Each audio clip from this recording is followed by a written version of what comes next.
I hope कि सभी लोग बहुत अच्छे होंगे और खुश होंगे। आज का ये वीडियो बहुत ही ज़्यादा स्पेशल होने वाला है, तो बिना किसी देरी के महादेव जी का नाम लेके वीडियो को स्टार्ट करते हैं। ओम नमः शिवाय, हर हर महादेव।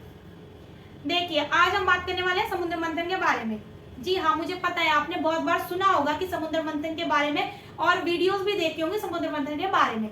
लेकिन आज इस वीडियो में मैं आपको ये बताने वाली हूँ कि समुद्र मंथन क्यों हुआ था, और जो विष निकला था समुद्र मंथन के दौरान वो सिर्फ महादेव जी को क्यों पीना पड़ा, और उन्होंने ही क्यों पिया, और किसी देवता ने या फिर विष्णु जी ने उस जो विष को ग्रहण क्यों नहीं किया। तो आइए उसके बारे में आज हम बात करते हैं। समुद्र मंथन, आपने वीडियोस में सुना होगा कि जो समुद्र मंथन है वो इसलिए हुआ था क्योंकि जो ऋषि दुर्वासा हैं उन्होंने श्राप दिया था इंद्रदेव जी को। लेकिन आज इस वीडियो में आप जानोगे कि जो इंद्रदेव जी को जो श्राप मिला था ऋषि दुर्वासा जी के द्वारा, वो क्यों मिला था, क्यों ऋषि दुर्वासा जी ने इंद्रदेव जी को श्राप दिया था।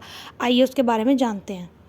समुद्र मंथन का कारण जो है वो यह भी है, जो इंद्रदेव जी हैं उनको अपने ऊपर इतना अभिमान हो गया था, तो उनके इस अभिमान को तोड़ने के लिए भी समुद्र मंथन किया गया था। देखिए, जब जो महादेव जी की जो पुत्री हैं अशोक सुंदरी, जब उनका कैलाश पर आगमन हुआ था तो सारे जो देवता हैं उनको बधाई देने के लिए कैलाश पर उपस्थित हुए थे। लेकिन जो इंद्रदेव जी हैं वह कैलाश पर उपस्थित नहीं हुए थे अपने अभिमान के कारण। वह अपनी तुलना महादेव जी से करने लगे थे। इसीलिए उस समय जब सब देवता कैलाश पर उपस्थित थे तो महादेव जी ने नारद जी को वैजयंती माला दी थी। महादेव जी की वैजयंती माला वह जो देवता है धारण कर सकता है केवल जिसके मन पे पूर्णतः नियंत्रण हो और उसके मन में कोई अहंकार ना हो।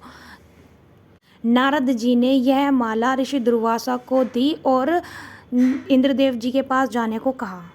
उसी प्रकार ऋषि दुर्वासा जी जो हैं इंद्रदेव जी के पास गए। उनके पास जाके उन्होंने यह माला, वैजयंती माला, इंद्रदेव जी को धारण करने के लिए कहा। इंद्रदेव ने ऋषि दुर्वासा की बात सुनकर जो वैजयंती माला है वह अपनी सवारी यानी कि ऐरावत हाथी जो इंद्रदेव की सवारी थी उसके मस्तक पे चढ़ाई।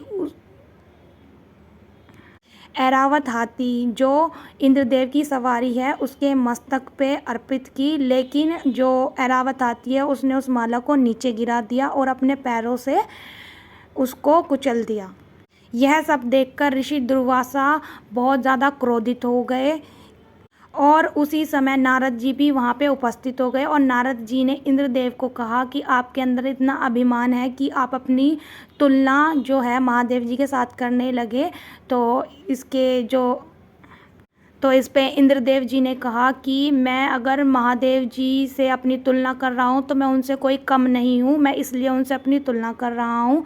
इतना अभिमान व्यक्त करते हुए उन्होंने ये सब बातें बोली। यह सब देखकर ऋषि दुर्वासा जी ने जो इंद्रदेव हैं इंद्रदेव को श्राप दिया कि जो तीनों लोक है, तीनों लोक यानी कि स्वर्ग लोक, पृथ्वी लोक और पाताल लोक, तीनों लोग जो हैं वो श्रीहीन हो जाएंगे, धन वैभव ऐश्वर्य से लुप्त हो जाएंगे।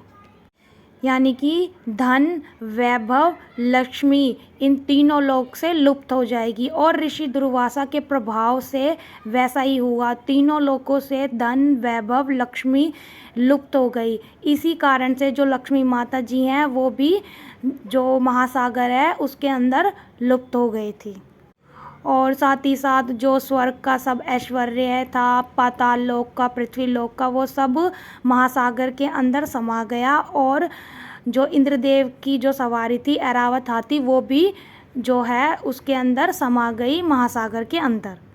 इस समस्या का समाधान निकालने के लिए सभी जो देवता हैं वो महादेव जी के पास गए और महादेव जी ने जो ये पूरी जो परिस्थिति इसको सुन के जो है समुद्र मंथन का उपाय बताया। समुद्र मंथन का उपाय बताया और साथ ही साथ जो देवता हैं उनको यह भी बताया कि यह समुद्र मंथन जो है वह अकेले जो केवल देवता नहीं कर सकते हैं, उनको जो असुर हैं उनकी सहायता लेनी होगी।